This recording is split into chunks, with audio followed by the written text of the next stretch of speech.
ভগবান নিজে ভক্ত হয়ে এসেছে, শুধু ভক্ত ভাব নিয়ে নয়, নিজে আচরণ করে নদিয়ার মানুষকে শেখাচ্ছে যে তোরা আমাকে দেখে শেখ। তাহলে ভগবান ধুলা মাগলো কেন, ধুলায় গড়াগড়ি দিল কেন? অমাইরা যেটা আমরা বুঝতে চাই না বা অনুভব করি না, দেখবেন আমরা এখনো অনেক অনেক মানুষ আছি বাবা ভক্ত চরণে নত হতে জানি না, সাধুগুরু বৈষ্ণব দেখলে নত হতে জানি না, পিতামাতাকে শ্রদ্ধা করি না, পিতামাতার চরণ ধুলা আমরা বহু ভক্তরা এখন আর নেই না। কিন্তু মায়েরা যারা নেন না তাদের উদ্দেশ্যে আমার একটা নিবেদন, এটা আমার কথা নয়, ভালো করে বিচার করবে। ভগবান কৃষ্ণ মহাভারতের পাতায় শিক্ষা দিয়েছেন গুরুজনদের চরণের ধুলার কত দাম, গুরুজনদের চরণের ধুলার কত শক্তি, যেটা আমরা বুঝি না, আমরা অনুভব করি না। আমরা কেমন ভক্ত জানো না? সকালবেলা হয়েছে, ঘুম চোখটা খুলেছ, ভালো করে শুনবেন, আমার এই যুক্তিটা দেখে অনুভব করবেন। সকালবেলা ঘুম চোখটা খুলে একটা শুভ কাজে যাবে, মানে খুব ভালো কাজ, স্নান টান করেছ, শুদ্ধ বসন পরিধান করেছ, দরজা থেকে সবে একটা পা বের করেছ, আর পাশ বাড়ির সঙ্গে মা তোমার খুব ঝগড়া, খুব দ্বন্দ্ব, আর সেই পাশ বাড়ির লোকটা তোমার সামনে পড়ে গেছে। সত্যি করে বলবে মা, মিথ্যা কথা বলবে না, হরিবাসরে মিথ্যা বলতে নাই। আচ্ছা বলো তো মা, শুভ কাজে তো যাচ্ছ, সেই শত্রু যার সঙ্গে থানা পুলিশ হচ্ছে, মামলা চলছে, সে যদি তোমার সামনে পড়ে যায়, তাকে প্রণাম করে তারপরে তুমি ওই শুভ কাজে যাবে তো? কেন যাবে না? ও আমার শত্রু, ওর পাত ধুলা নিলে আমার যাত্রা অশুভ হবে, এটা আমাদের ধারণা সবার। কারণ শত্রুর যদি ছোঁয়া লাগে, শত্রুর মুখ দেখে গেলে আমার যাত্রা অশুভ হয়, এটা আমাদের আপনাদের সবার এখানে ধারণা। কিন্তু মা শাস্ত্র বিধান দিল একেবারে ভুল কথা। শত্রু হলেও সে যদি বাবা বয়সে গুরুজন হয়, সে যদি বয়সে বড় হয়, তুমি শুভ কাজে যাচ্ছ, যদি তোমার সামনে পড়ে যায় তার পদধূলাটা নিতে শেখো। আর যদি তোমার চরিত্র এমন হয়, তুমিও পঞ্চ পাণ্ডবদের মধ্যে যুধিষ্ঠির মতো সশরীরে তুমি যাবে স্বর্গবাস। এই জায়গাটা আমাদের বোঝার ভুল হয় বাবা, শত্রু মানে ও খারাপ না। শুভ কাজে যাচ্ছ, সে যদি বড় হয়, ছোট তো বলছি না, বড় যদি হয়, প্রণাম করতে শেখো। যদি বলো শিক্ষাটা আমি মৌমিতা দিচ্ছি না, আমি একটা কথা বাবা গ্রন্থের বাইরে বলবো না, মিলিয়ে নেন। যেদিন মহাভারতে কুরুক্ষেত্রের মাঠে যুদ্ধ হবে, অমাইরা আপনারা জানেন কতদিন যুদ্ধ হয়েছিল গো? 18 দিন। হিসেব করে পাবেন 18 হয়নি, 17 দিন এক বেলা, মানে হিসাবে হচ্ছে 17.5 দিন, পূর্ণ 18 হয়নি। তাহলে এই যে 17.5 দিনের যুদ্ধ হলো, তার যুদ্ধের আগে মানে যুদ্ধের প্রারম্ভে ভগবান কৃষ্ণচন্দ্র যুধিষ্ঠির মহারাজকে ডেকেছিল, যুধিষ্ঠির দাদা, যুধিষ্ঠির দাদা, আরে বিলম্ব করো না, তাড়াতাড়ি তুমি একটু রণসাজে তৈরি হও, এক্ষুনি আমাদের যেতে হবে ওই ধর্মক্ষেত্রে, কুরুক্ষেত্রে।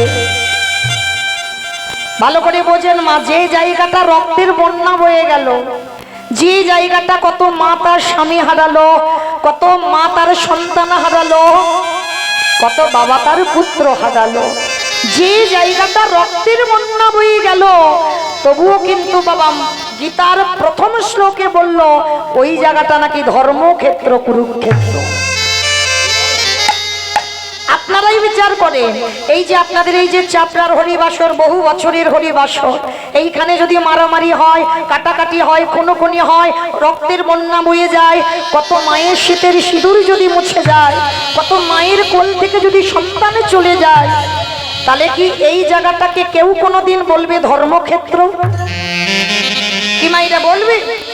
সবাই নতুন করে একটা জায়গা তৈরি করবে, এটা শ্মশান। কেন এখানে রক্তের বন্যা এককালীন বয়েছিল, ওই জন্য নাম হবে শ্মশান। তাহলে কুরুক্ষেত্রের মাঠে রক্তের বন্যা বয়ে গেল, তবু কিন্তু বলছে ওটা ধর্মক্ষেত্র। কেন না, এই জায়গাতে মরলে বাবা কেউ স্বর্গবাস হবে না, কিন্তু কুরুক্ষেত্রের মাঠে যারা যারা প্রাণ হারিয়েছে তারা বাবা সবাই কাউকে নরক যন্ত্রণা পেতে হয়নি। পশু পাখি কীট পতঙ্গ মানব দানব খেচরে খেচরি সবাইকে যেতে হয়েছিল দেবলোকে। তাহলে যেখানে প্রাণ হারালে আর নরকে জ্বালা পেতে হয় না, সে জায়গাটা তো ধর্মক্ষেত্রই হয়। আর যেখানে বাবা ওই পরশমণি পাথরের নাম শুনেছো তো, চোখে দেখিনি, কিন্তু পরশমণি পাথর লোহাতে ঠেকালে লোহা নাকি সোনা হয়। আর আমার গোবিন্দের চরণ যে পরশমণির থেকে আরো মূল্যবান। তাহলে যেখানে পরশমণির চরণ পড়ে আছে, আজও আপনাদের চরণ দর্শন করি বাবা আমার সৌভাগ্য হয়েছে। যেখানে দাঁড়িয়ে ভগবান অর্জুনের যে উপদেশগুলো দিয়েছিল মায়ামোহ জগৎ থেকে কাটাবার জন্য, ওই কৃষ্ণের বাণীগুলোই তো গীতা হয়ে গেল, আজও আছে। যেখানে পিতামহ ভীষ্ম সরসজ্জায় পড়ল, আজও আছে। তাহলে লক্ষ্য করে দেখেন, সেই জন্য জায়গাটাকে বলা হচ্ছে ধর্মক্ষেত্র। তা ভগবান কৃষ্ণ বলছে যুধিষ্ঠির মহারাজকে, দাদা দাদা আর দেরি করো না, আমাদের যেতে হবে, সকাল সকাল তুমি একটু গুছিয়ে নাও, আমরা যাব ওই কুরুক্ষেত্রের মাঠে যুদ্ধ রওনা দিতে হবে। যুধিষ্ঠির মহারাজ করজোড় করে বলল, কৃষ্ণ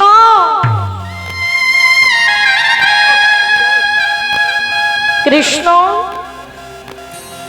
ক্ষণকাল বিলম্ব করো ভাই, ক্ষণকাল। আমি একটিবার আমি আমার বড় মার কাছে যেতে চাই যুদ্ধের আগে। ভগবান বলে উঠলেন, সে কি, তুমি বড় মার কাছে কেন যাবে? সকালে আমরা যুদ্ধে যেতে হবে, আর রাত্রিবেলা তুমি বলছো বড় মার কাছে যাবে কেন? কৃষ্ণ, আমি বড় মার কাছে এই জন্য যাব, কারণ আমি তো যুদ্ধে যাব। যদি আমি কোনোদিন আর ফিরে না আসি, কৃষ্ণ আমার তো কোনোদিন আর বড় মার পদধূলাটা নেওয়া হবে না। ওই জন্য যুদ্ধে যাওয়ার আগে আমার মনের ইচ্ছা, আমি একবার আমি আমার বড় মার পদধূলাটা মাথাতে নিতেছি। কৃষ্ণ নিতাই গৌর প্রেমানন্দে হরি বল হরি বল হরি বল। আমি যুদ্ধে গিয়ে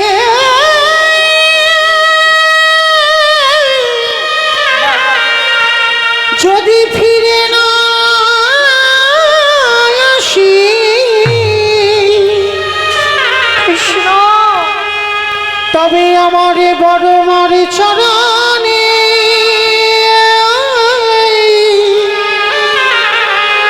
প্রণামে করা হবে না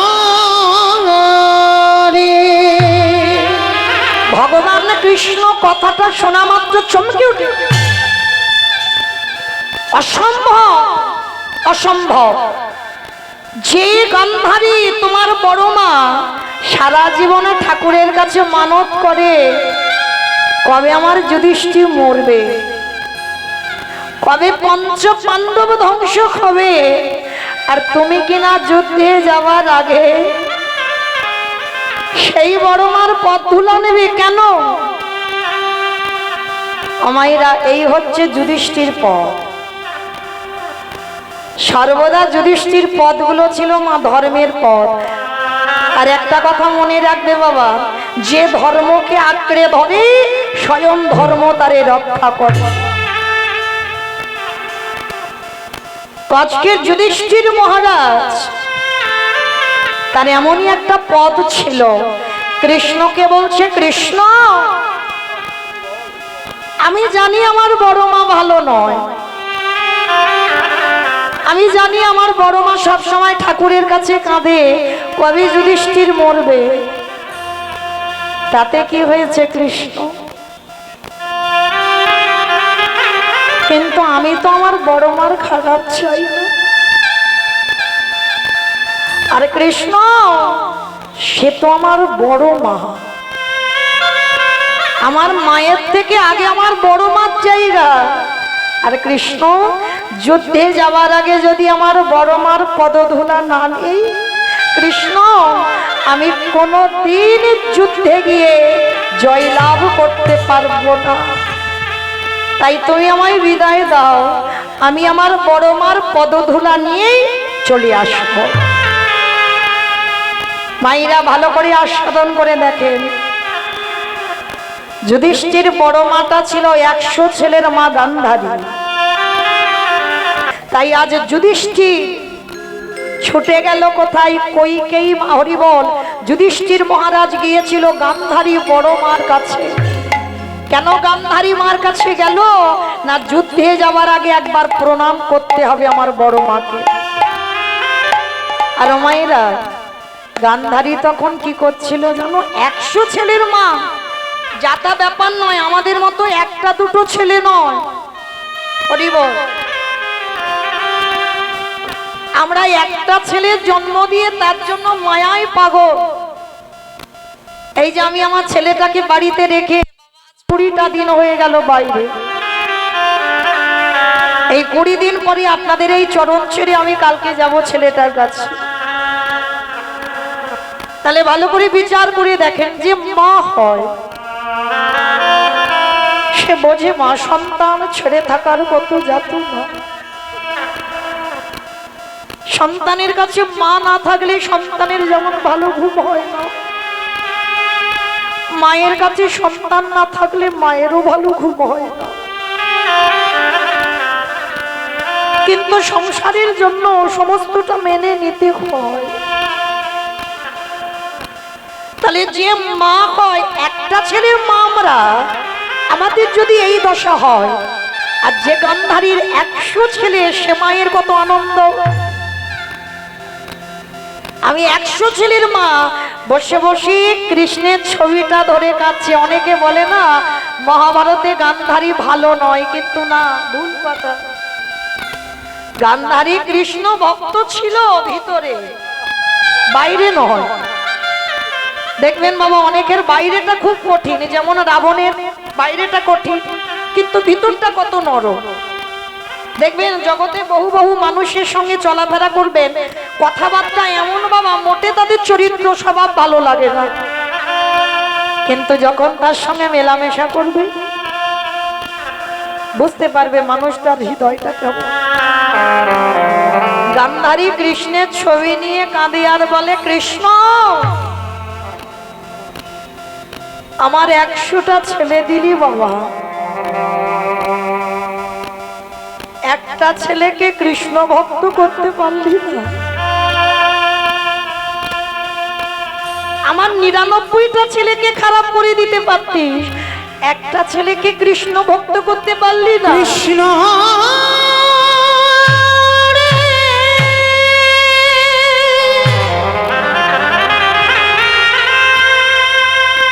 একেবারে দেখা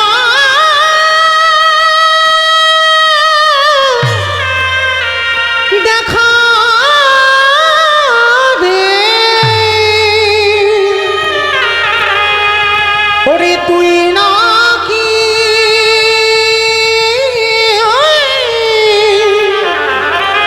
ভকেতে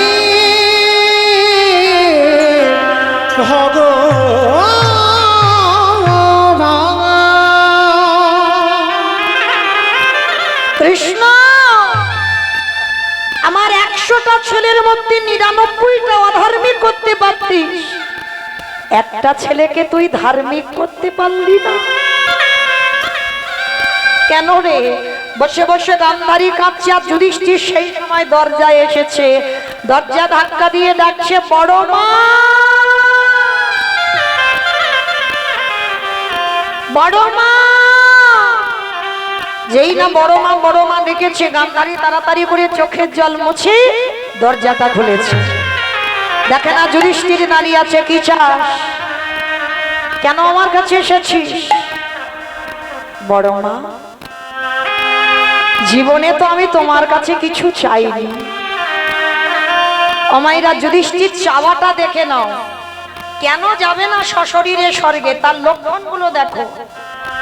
গান্ধারীর কাছে গিয়ে বলছে, বড় মা, জীবনে আমি তোমার কাছে কিছু চাইনি, আজ আমি একটা জিনিস চাইবো, তুমি দেবে বড় মা? কি চাস? কি চাইবি বলে আমার কাছে এলি? না, ওরকম করে বললে হবে না, আগে আমার মাথা ছুঁয়ে ত্রিসত্য করে যা চাইবো তাই দেবে। করলাম ত্রিসত্য, বল তুই কি চাস? তাহলে বড় মা ত্রিসত্য করেছো, যেন কথার খিলাপ না হয়। গান্ধারীর হাতটা যুধিষ্ঠির মাথায় দিয়ে বলছে, তোমার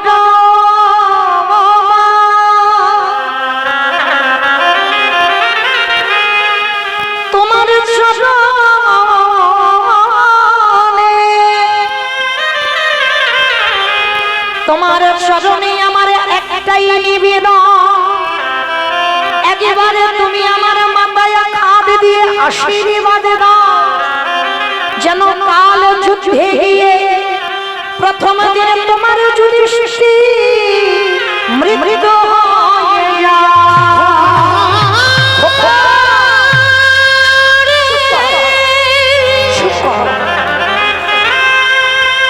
তুই এমন করি বলিস না,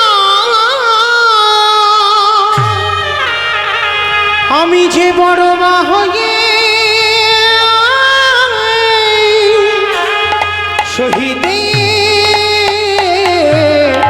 পারে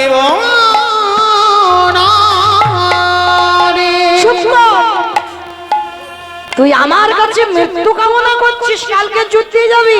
পারবো না খোকা, এ জগতে কোনো মা পারে না ছেলেকে আশীর্বাদ দিতে যে কালকে যুদ্ধে তোর মৃত্যু হয়ে যা। হ্যাঁ রে খোকা, আজকে যুদ্ধে যাওয়ার আগে মৃত্যু চাইছিস কেন রে? যুধিষ্ঠিরে বললেন, বড় মা, এই জগতের সংসারের মাঝে যদি কোনো বড় দাদা বেঁচে থাকে,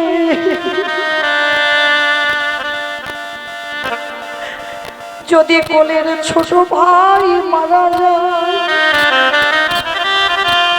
এই জগতে যদি কোনো দাদা ভাই হারিয়ে বসে, সেই দাদা অনুভব করতে পারে বড় মা ভাই হারানো, হারানোর কি বেদনা, কোনো বড় দাদাই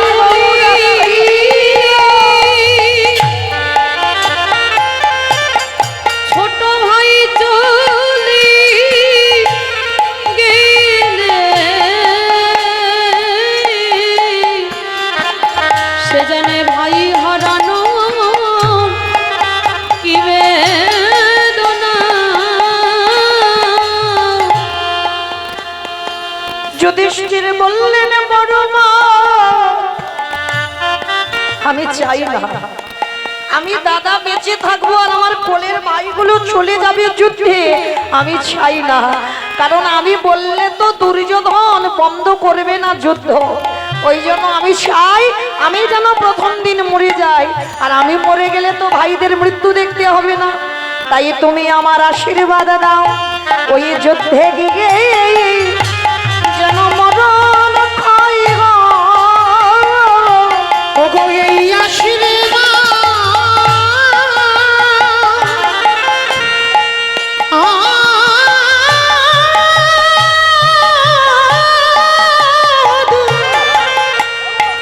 ওগো এই আশীর্বাদ তুমি করো আমায়, যেন যুদ্ধে গিয়ে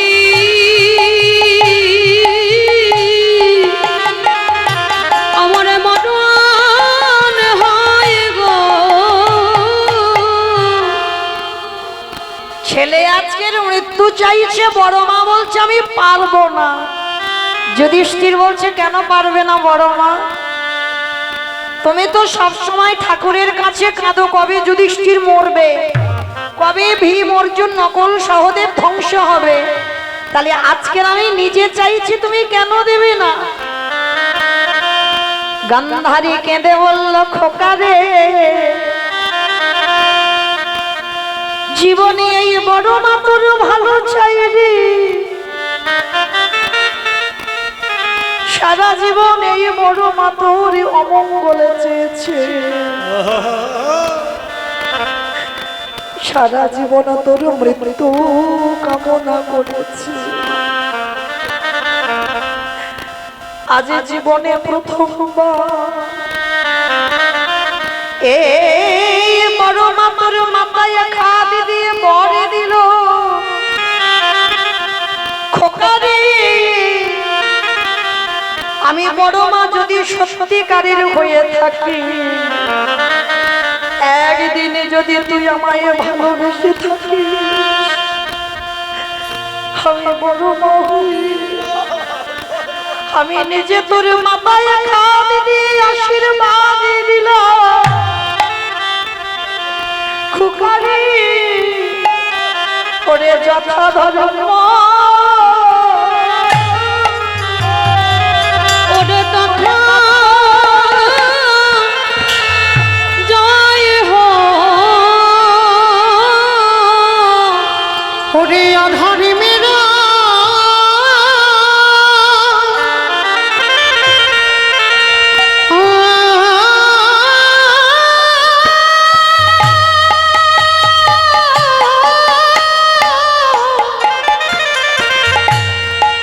ওরে আধারে মেরা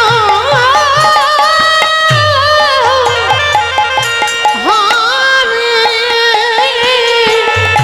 হায় হায় রে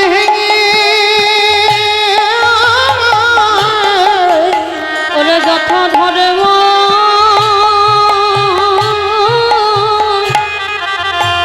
ওরে তথা জয় হো, ওরে যে পক্ষে আমার কৃষ্ণ রয়, সে পক্ষের কোনদিন অপমৃত্যু হয় রে মা। আমি তোর বড় মা হয়ে মাথায় হাত দিয়ে পরে দিলাম, ও তুই জয়ী হয়ে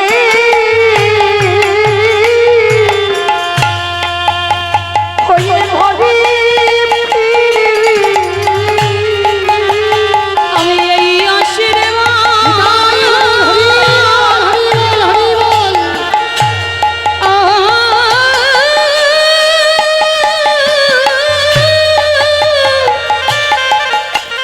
আমি এই আশীর্বাদ করি গেলাম, তুই জয়ী হয়ে ওরে ঘরে ফিরবি। ওরে এই জগৎ সংসার মাঝে যদি একজন ভক্ত কৃষ্ণ চরণে আশ্রয় করে, এই জীবনে কোনোদিন তার অকাল মৃত্যুর ভয়ে থাকে না। তাই গান্ধারী বলল খোকা রে, আমি জীবনে যদি কোনোদিন তোর বড় মা হই, আমি আশীর্বাদ দিলাম তুই জয়ী হয়ে ঘরে আসবি। আমি এই আশীর্বাদ অনেক করি গেলাম, তুই জয়ী হয়ে ঘরে ফিরবি। তাই সবার কাছে নিবেদন, ভগবানের কাছে যদি মা কোনোদিন কিছু চাইবার থাকে, আমার মতো অধম কীর্তনিয়া বলে যাচ্ছি, যদি কিছু চাইতে হয় একটা জিনিস চাইবে, কি জানো? তোমার নামে নিতে নয় বাবা গানটা বিজয় সরকারের গান, একটু ভাষাগুলো মন দিয়ে শ্রবণ করবেন, কি ভাষা বলেছে। ভগবানের কাছে যদি চাইতে হয়, এটাই আমাদের মনুষ্য জীবনের চাওয়া। তোমার নামে নীতি নয়ন ঝরে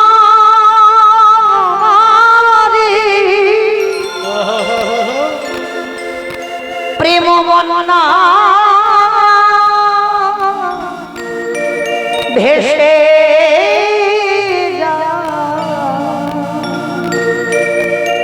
দয়া, যতদিন আমি বাঁচব যেন চিরকাল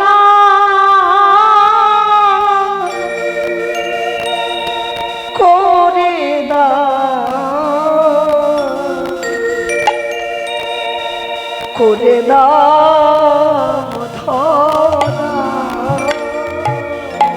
তোমার নামে নিত্য নয়নে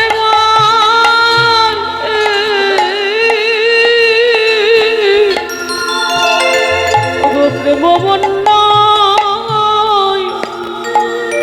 হেসে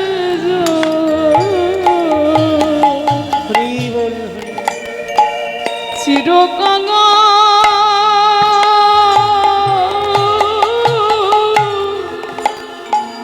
করে দাও ভগবানের কাছে জানাবেন, আমার যে কুলে জন্ম হোক না কেন, আবার যদি আসি দয়া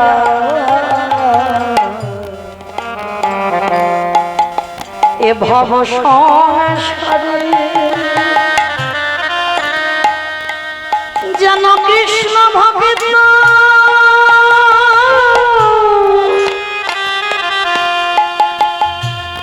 মায়ের ঘরে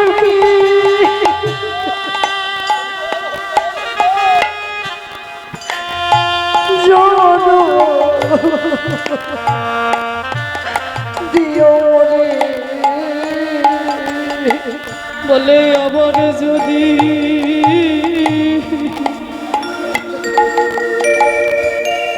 আসি দয়া আমাকে যেখানে জন্ম দাও দুঃখ অবশ্যই যেন কৃষ্ণ ভক্তি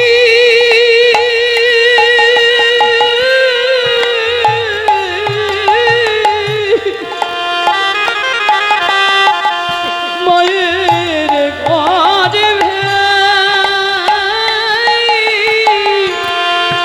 জনম দিও আমি মুছি হয়ে আমি সুচি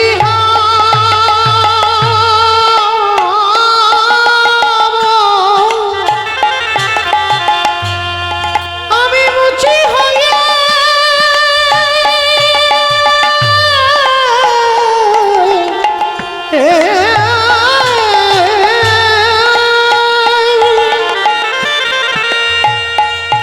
আমি মুছি হয়ে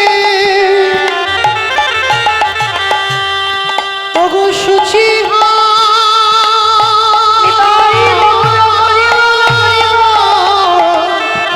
আমার মন যদি রাগি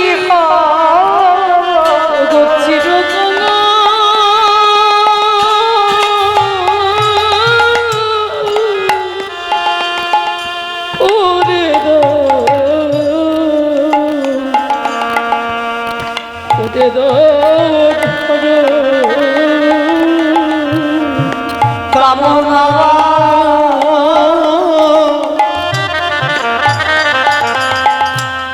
বাসনা ছেড়ে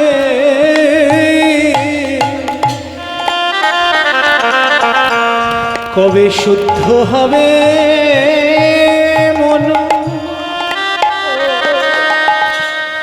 ওগো কবে আমি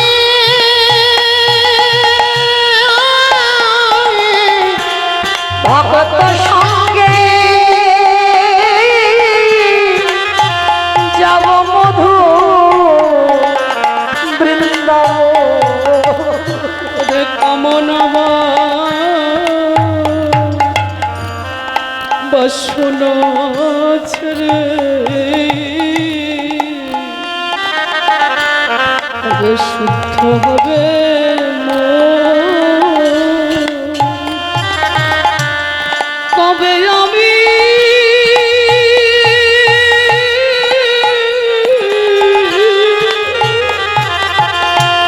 বিষয় ছেড়ে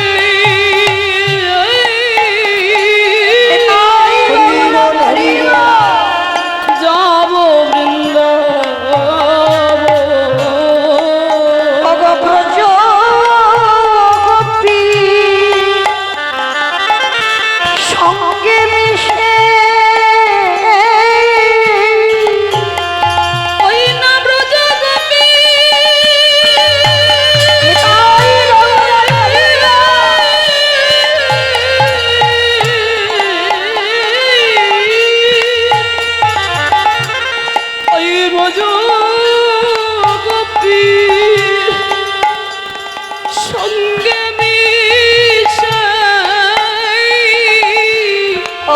ভক্ত পদ ধুলা মাগব চিরকাল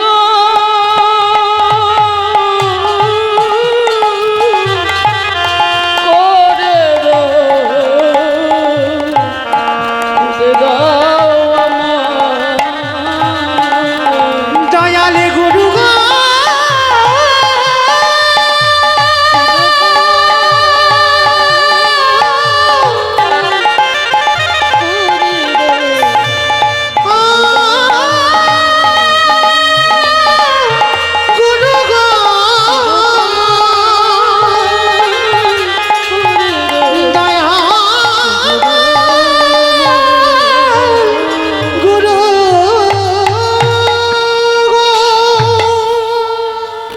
তাহলে ভগবানের কাছে যদি চাইতে হয় একটাই বস্তু চাও, আমি যতদিন বাঁচবো আমি যেন কাঙাল হয়ে থাকতে পারি।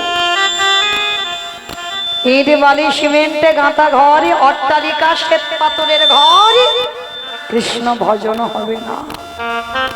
ভজন যদি করতে চাও, ভজন যজ্ঞ যদি দেহ তৈরি করতে চাও, আগে কাঙাল হতে হবে।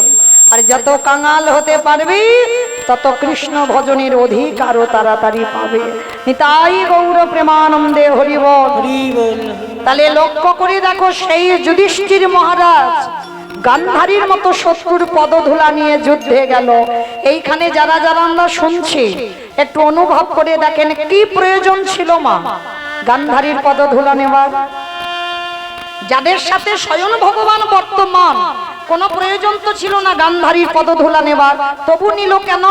ভগবান যুধিষ্ঠির দ্বারা সমাজকে শেখালো, ওরে কলিরজি তোলা ভালো করে শুনেরা, ভালো করে দেখেরা, এই জগতের সংসারে শত্রু হলেও সে যদি বয়সে বড় হয়, যুধিষ্ঠির যেমন শত্রু মিত্র বিচার করলো না, পদধূলা নিয়ে যুদ্ধে গেল স্বয়ং ভগবান থাকা সত্ত্বেও।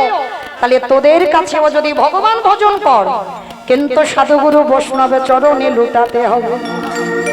কৃষ্ণ কৃপা যদি লাভ করতে হয়, ভক্ত পদধূলা ধুলায় পদ করিবা।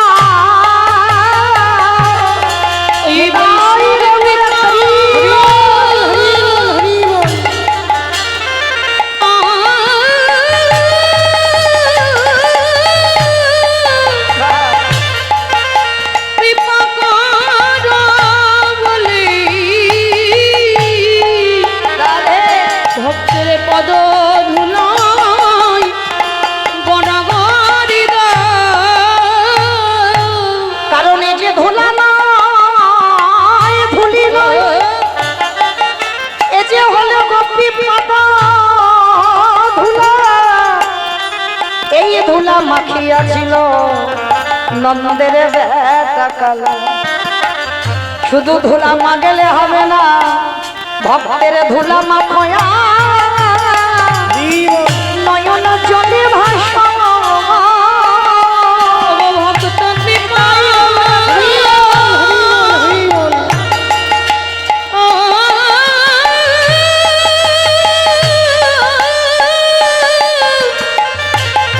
কৃপা করো বলে ভক্তের পদ ধুলা মাখো নয়ন জলি ভাসো কারণ ভাসতে ভাসতে কবে যে কৃপা হয়ে যায় তা তো এ জগতে কেউ জানে না। বৈষ্ণব কৃপা ছাড়া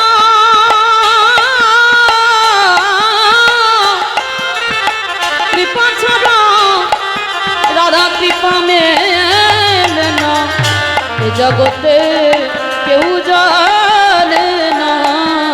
আসতে তাহলে মায়েরা কি বুঝলাম আমরা এতক্ষণ নদিয়ায় যদি কৃষ্ণ কৃপা পেতে হয় কৃষ্ণ ভজন শুধু করলে হবে না, গুরুজনদের পদধূলাটা নিতে শেখো, ছোট ছোট বাচ্চাদেরকেও শেখাও যে যেখানে যাবে যদি স্কুলেও রোজ যায় বাবা মার পদধূলাটা নিতে শেখাও। হ্যাঁ, অনেক অনেক ভক্তরা মা আমাকে প্রশ্ন করে বলে সন্তানকে কৃষ্ণ ভক্ত করব কি করে। আমি বলে যাই মা একটা কথা মনে রাখবে, যদি এই হতভাগিনীর কথা মনে রাখে কিচ্ছু করতে হবে না, তাকে বলতে হবে না যে তুই কৃষ্ণ সেবা কর, কিছু দরকার নেই। সন্তানের 1 দিন থেকে 5 বছর পর্যন্ত তুমি সন্তানকে ভালোবাসো, আর 5 বছরের পর থেকে সন্তানকে শেখাও যে বাবা মাকে সেবা কর।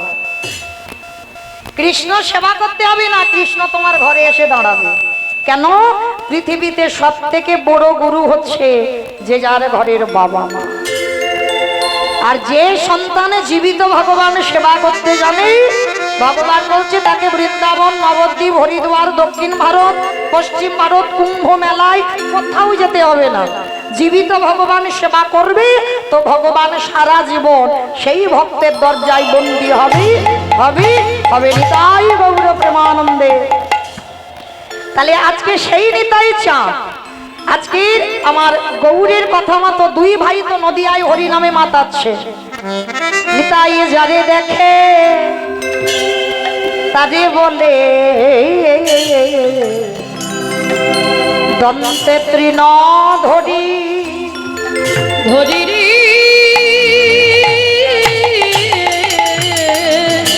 অমাইরা। তৃণ মানে কি গো? ঘাস। বাহ। আচ্ছা মা, ঘাস তো আমরা গরু ছাগলকে দিই কি না? তা আমার নিতাই চাঁদের মতো একজন ভক্ত নিতাই চাঁদ, তিনি আজকে ওই দাঁতে ঘাস নিয়েছে কেন? এটাই কীর্তন, তলিয়ে যেতে হবে ভিতরে।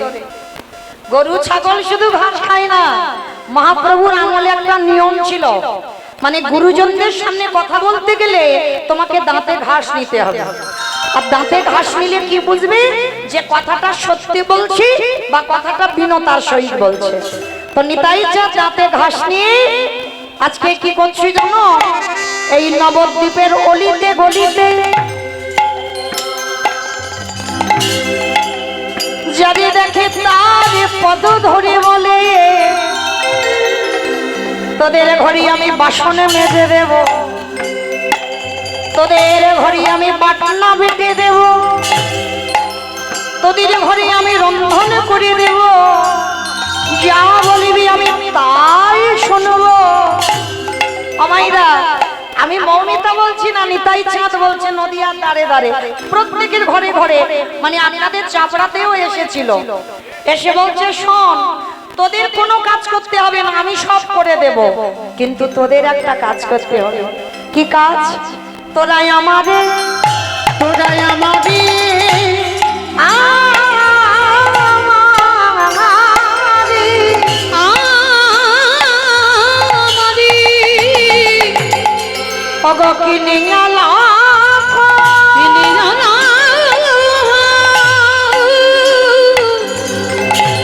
একেবারে বলো গৌর হরি হরি রে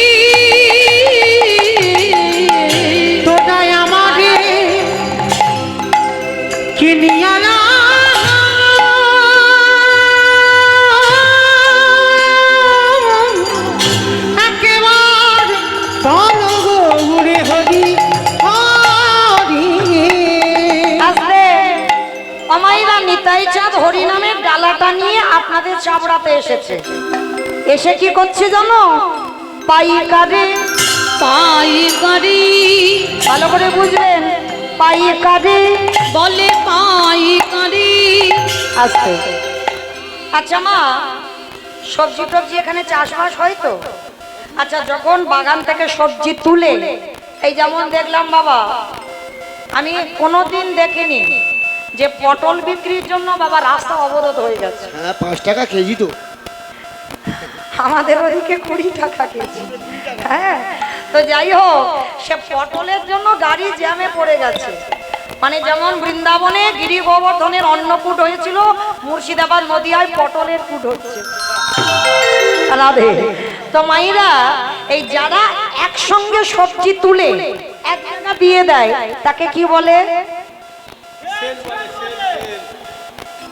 যে বলে নাকি সেল বলে, পাইকারি বলে। পাইকারি দেওয়া মানে আড়তে দেওয়া হচ্ছে পাইকারি দেওয়া। তার নিতাই চাঁদ হরি নামে ডালাটা এনে পাইকারি বলে পাইকারি, মানে চাপড়া বাজারে দিয়েছে পাইকারি। পাইকারি আর একটা মানে হচ্ছে পাইকারি বলে পাইকারি, বলি পাইকারি। পাইকারি বলে পাইকারি, পাইকারি। আমার বুঝতে পেরেছো আমার কথা? পাইকারি আর পাইকারি মানে এক জায়গায় নিতাই চাঁদ হরিনাম দিচ্ছে চাপড়াতে, আর একটা মানে হচ্ছে যে দেব মানুষ পাচ্ছি না, পাইকারি। শেষে নিতাই চাঁদ এক জায়গায় ঢেলে দিয়েছে, কোথায় জানো? দোকানে। ওই দোকানি, ওই দোকানে, ওই দোকানি। পানের দোকান, সবজি দোকান, মুদিখানা দোকান, স্টেনারি দোকান। আমার কোন দোকানে দিল গো? আমার নাকি ফুচকা দোকানে দিচ্ছে। এটা নদিয়ার মানুষ, যেমন তেমন বললে হবে না, জেনে বসে আছে। দোকানে, এই দোকানি যারা দোকানে খুলে বসে আছে, হরি নামে দিল দোকানে। যারা দোকানে খুলে বসে হরি নাম দিল দোকানে। এত বলি নিতাই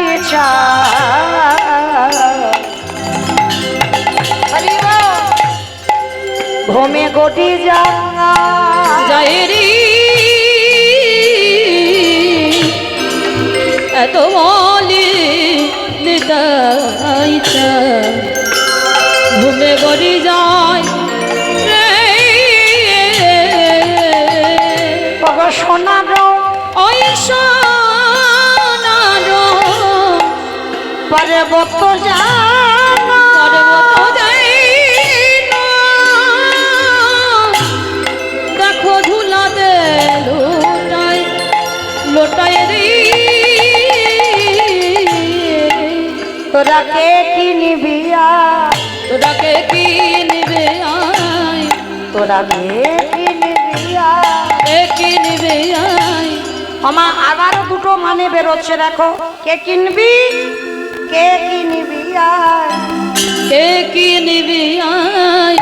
বলি গোলকের অমূল্য ধন, কে কি নিবে আয়। বলি গোলকের অমূল্য ধন।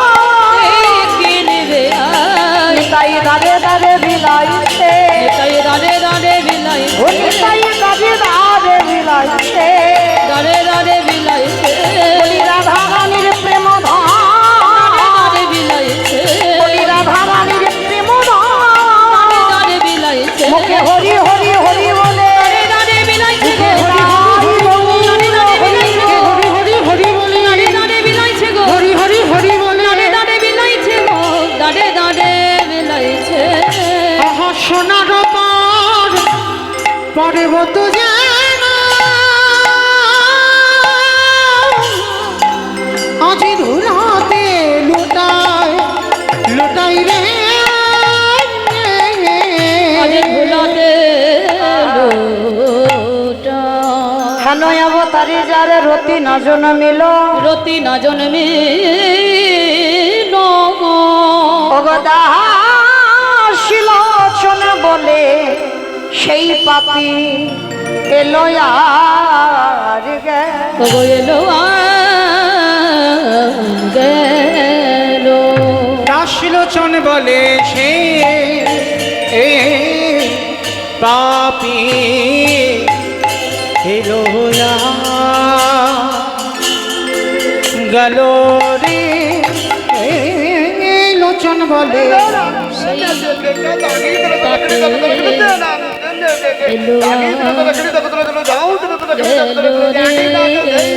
দাসলোচন বলে সেই পাপী এলো গেল রে। লোচন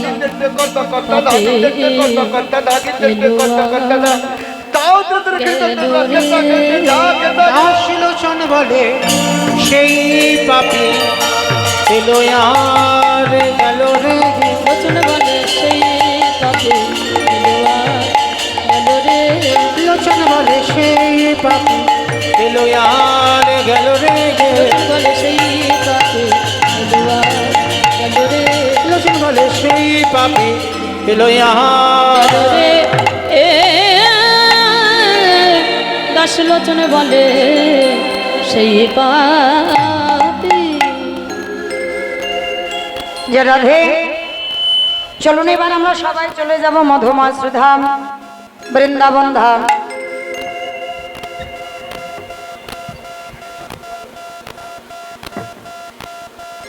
মাইরা, এবার আমরা তো বিষয়ে যাব। এতক্ষণ আশ্রয় রইলাম, আশ্রয় না করলে তো বিষয়কে ধরা যাবে না।